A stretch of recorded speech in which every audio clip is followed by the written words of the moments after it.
नमस्कार दोस्तों, मेरा नाम है प्रदीप चौहान। केरल से कल ये जो तस्वीरें आप देख रहे होंगे, ये वीडियो जब सामने आया तो इंटरनेट पे अचानक से इस वीडियो की तारीफों के पुल बनने शुरू हो गए। ज़्यादातर लोगों का एक ही कहना था कि काश काश पूरे देश की राजनीति में इस तरह की तस्वीरें सामने आए। कुछ ने कहा काश उत्तर भारत के नेता भी इस चीज़ को सीख पाए, और ज़्यादातर लोगों ने कहा कि काश बीजेपी के नेताओं के अंदर भी इतनी इंसानियत होती। ये दो केरल की राजनीति के बड़े चेहरे हैं, एक आउटगोइंग सीएम, पूर्व सीएम, और एक अगले सीएम। पिछले 5 साल ये दोनों एक दूसरे के खिलाफ खड़े रहे, सदन में भी, सदन के बाहर भी, और अगले 5 साल भी। कुर्सियां बदल गई है लेकिन ये एक दूसरे के खिलाफ खड़े रहेंगे। लेकिन फिर भी इंसानियत देखिए, कर्टसी देखिए। चुनाव की जगह हार जीत लगी रहती है। मुख्यमंत्री की शपथ से पहले सतीशन पूर्व मुख्यमंत्री से मिलने उनके घर गए। इसको कहते हैं इंसानियत। कुछ दिन पहले आपने देखा होगा कि टीवी के जो विजय हैं, विजय थलपति, वो भी पूर्व सीएम से मिलने, स्टालिन से मिलने उनके घर गए थे। बहुत प्यार से मिले थे, आपने देखा होगा। और भी अपोजिशन के लीडर से वो जाके मिले। लेकिन कहीं आपने ये देखा है कि जहां बीजेपी की सरकार बनती है, उनका मुख्यमंत्री पिछले मुख्यमंत्री से मिलने जाता है? क्या शुवेंदु अधिकारी ममता बनर्जी से मिलने गए, या और भी कहीं कोई जाता है? अच्छा, हिमाचल में जब कांग्रेस की सरकार बनी थी, सुखविंदर सिंह सुक्खू जब बने थे, वो पूर्व मुख्यमंत्री बीजेपी के जयराम ठाकुर से मिलने भी गए थे और प्रेम कुमार धूमल से मिलने भी गए थे। कर्नाटक में जब सरकार बनी थी तो एचडी देवेगौड़ा से मिलने गए थे। लेकिन कहीं बीजेपी के नेता ये करते नहीं नजर आते। रेखा गुप्ता अरविंद केजरीवाल से कि मिलने गई थी? नहीं गई। भजन लाल क्या अशोक गहलोत से मिले, या मोहन यादव कमलनाथ से मिले शपथ से पहले? बाद में मुलाकातें होती है, वो अलग बात है। लेकिन इससे एक चीज़ साफ जाहिर होती है, जो लोगों ने मैसेज, जो लोगों की कमेंट से मैसेज निकलता है कि लोग ये बात समझते हैं कि बीजेपी के नेता या बीजेपी के जो भी मुख्यमंत्री हैं, वो राजनीतिक लड़ाई को कहीं ज़्यादा ले जाते हैं, वो पर्सनल पे ले जाते हैं, राजनीति को राजनीति तक नहीं रहने देते। वरना ऐसी तस्वीरें बहुत आती और तारीफ भी होती उनकी। लेकिन ये तस्वीरें सिर्फ दक्षिण भारत से आ रही हैं। इस पे लोग एक चीज़ और भी कह रहे हैं कि पढ़े लिखे और ना पढ़े लिखे होने का भी फर्क है। केरल का आप जो मर्जी मजाक उड़ा लीजिए, लेकिन साक्षरता दर में वो नंबर 1 स्टेट है, और उसका हर चीज़ में वहाँ के लोगों पे असर दिखता है उस चीज़ का। आप मानिए चाहे ना मानिए, एग्रेशन नहीं होता। मेरी खुद की स्टेट हिमाचल लिटरेचर में बहुत हाई है, शायद तीसरे नंबर पे है। यहाँ भी आपको शांत लोग मिलेंगे, लड़ने झगड़ने वाले नहीं मिलेंगे। लेकिन खैर, वो अलग चीज़ है। लेकिन राजनीति में इतनी इंसानियत तो होनी ही चाहिए कि राजनीति को राजनीति तक रहने दिया जाए, और उसके बाद कुछ तो कहते हैं ना कि दुश्मनी जम के करो, लेकिन इतना फासला ज़रूर रखो, या इतना, वो क्या, माफ़ कीजिए वो शब्द बोल रहा हूँ, फासला कह दी, इतना फासला ज़रूर रखो कि जब दोस्ती हो तो शर्मिंदा ना होना पड़े।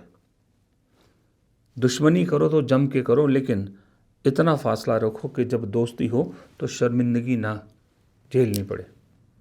ये राजनीति का असूल था, पहले भी बहुत। मनमोहन सिंह प्राइम मिनिस्टर बने थे, सबसे पहले अटल बिहारी वाजपेयी को जाके उन्होंने नमस्कार किया था ओथ लेने के बाद। खैर, पर ये मुझे कहीं और होता नज़र आता नहीं है, खास करके बीजेपी रूल में। लेकिन सवाल ये है कि वीडीएस यानी वीडी सतीशन केरल में सत्ता संभालेंगे, कांग्रेस की सरकार बनाएंगे। कुछ दिन पहले तमिलनाडु में विजय ने सरकार संभाली है, कर्नाटक में कांग्रेस की सरकार है। अब लोग ये कह रहे हैं कि ये वीडीएस और विजय का कॉम्बिनेशन खतरनाक है। खतरनाक जनता के लिए नहीं, खतरनाक उस कट्टरवादी सोच के लिए जो एक ही धर्म को निशाना बनाती और एक धर्म को प्रमोट करती। क्योंकि सतीशन और विजय की जो पर्सनैलिटी है वो काफ़ी मिलती जुलती है। विजय ने भी कहा था कि मैं उन शक्तियों को बिल्कुल उभरने नहीं दूंगा जो धर्म के आधार पर समाज को बांटेंगी, जो तमिलनाडु को बांटने की कोशिश करेंगी। और सतीशन की भी कैरेक्टर यही है कि उन्होंने हमेशा डिवाइड पॉलिटिक्स के खिलाफ स्टैंड लिया, चाहे वो अपनी पार्टी के खिलाफ क्यों ना लेना पड़े। उन्होंने भी सब धर्मों को साथ लेकर सेक्युलर इमेज को बढ़ाया है। इसीलिए शायद गठबंधन की जो पार्टियां वीडीएस पहली पसंद थे उनकी मुख्यमंत्री के लिए। 2 दक्षिण भारत में ऐसे मुख्यमंत्री आपके पास है। तीसरे आपके पास कर्नाटक में कांग्रेस के ही हैं। और मज़े की बात है, चौथे जो आंध्र प्रदेश में है, भले ही वहाँ बीजेपी सहयोगी है सत्ता में, लेकिन जो नायडू हैं, चंद्रबाबू नायडू, उनकी इमेज हमेशा से यही रही है कि वो सेक्युलर सोच रखते हैं। जिस धर्म के लोगों से बीजेपी के लोगों को सख्त नफरत है, उनके बीच उनकी टोपी पहने हुए अक्सर चंद्रबाबू नायडू दिखते हैं। तब सोचता हूं कि बीजेपी के लोगों को कितना कड़वा घूंट पीना पड़ता होगा। लेकिन कहा यह जा रहा है कि जो वीडीएस और विजय का कॉम्बिनेशन है ये खतरनाक बीजेपी की सोच के लिए है, बीजेपी के मंसूबों के लिए है, आरएसएस के मंसूबों के लिए। क्योंकि लेफ्ट से ज़्यादा कांग्रेस जानती है कि आरएसएस के स्टाइल ऑफ फंक्शनिंग क्या है। केरल में 3 सीटों पर पहुंचे हैं और कांग्रेस ये जानती है कि आगे वक्त जो है लेफ्ट का नहीं है, लड़ना इसी पार्टी से पड़ेगा। लेकिन बेहद ज़रूरी है कि इसकी सोच की जो जड़ें हैं उनको अभी से कमज़ोर किया जाए। विजय को भी बहुत अच्छी तरह से मैसेज मिल गया है। जेनजी ने जो उन्हें चुना है वो उससे ऊपर रह के चुना है। उन्होंने भी ये कहा है कि कट्टरवाद वाली राजनीति हमें तमिलनाडु में नहीं चाहिए। आज नहीं तो कल चंद्रबाबू नायडू को भी ये समझ में आ ही जाएगा, उन्हें ये करना ही पड़ेगा। लेकिन वीडीएस प्लस डीके प्लस विजय, ये कॉम्बिनेशन आंध्र प्रदेश में बहुत कुछ खेल कर सकता है। कहा जाता है कि आंध्र प्रदेश में जो तेलुगु इंडस्ट्री के बड़े बड़े स्टार हैं उसमें बहुत से स्टार सही में उनकी पॉलिटिकल सोच है। वो विजय की तरह शायद खुल के ना आ पाए, लेकिन उनकी सोच भी यही है जो विजय की सोच है, सेक्युलर सोच। दक्षिण भारत की आइडेंटिटी के साथ कोई समझौता नहीं। तो विजय उस जगह पर काम कर सकते हैं और वीडीएस और DK Shiv Kumar political front पर काम कर सकते हैं। शर्मिला, वाई.एस. शर्मिला जो वहाँ कांग्रेस की अध्यक्ष हैं, उन्होंने वी.डी. सतीशन को जो मुबारकबाद का संदेश भेजा है, कहा यह जा रहा है कि वीडीएस को वाई.एस. शर्मिला को गाइड करने का काम भी दिया जाएगा। वो वाई.एस. शर्मिला को गाइड करेंगे कि कैसे आप अभी से काम शुरू करेंगे, जो काम कर रही हैं उसको राइट डायरेक्शन में कैसे लिया जाए और कैसे तेलंगाना वाला काम किया जाए। हाँ, मैं भूल रहा हूँ, माफ़ कीजिएगा, एक बड़ा इंपॉर्टेंट नाम मैं सोच रहा था कि कोई तो एक इंपॉर्टेंट नाम छूट रहा है, रेवंत रेड्डी कैसे भूल गया। विजय, वीडीएस, रेवंत और डीके, ये एक जो चौकोन बन गया है ना, ये चौकोन नहीं, ये चक्रव्यूह है। और इस चक्रव्यूह में फंसेगी बीजेपी और इस चक्रव्यूह में फंसेगा आंध्र प्रदेश।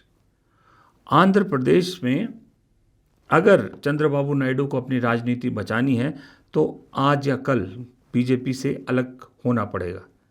क्योंकि 4 राज्य अगर बीजेपी की सोच को रिजेक्ट कर रहे हैं तो आंध्र प्रदेश के लोगों को समझाना चंद्रबाबू नायडू के लिए मुश्किल होगा कि क्यों वो इस सोच के साथ है। कर्नाटक अगर कांग्रेस रिटेन कर पाती है तब तो पूरा खेल बदल जाएगा। आप मान के चलिए दक्षिण भारत पूरे देश की राजनीति बदल देगा, क्योंकि जो डीलिमिटेशन की कोशिश सरकार कर रही थी वो तो कामयाब नहीं हुई है। तो आप सोचिए 130 132 कितनी सीटें दक्षिण भारत में लोकसभा की, वो खेल करने में बहुत बहुत कारगर साबित होंगी।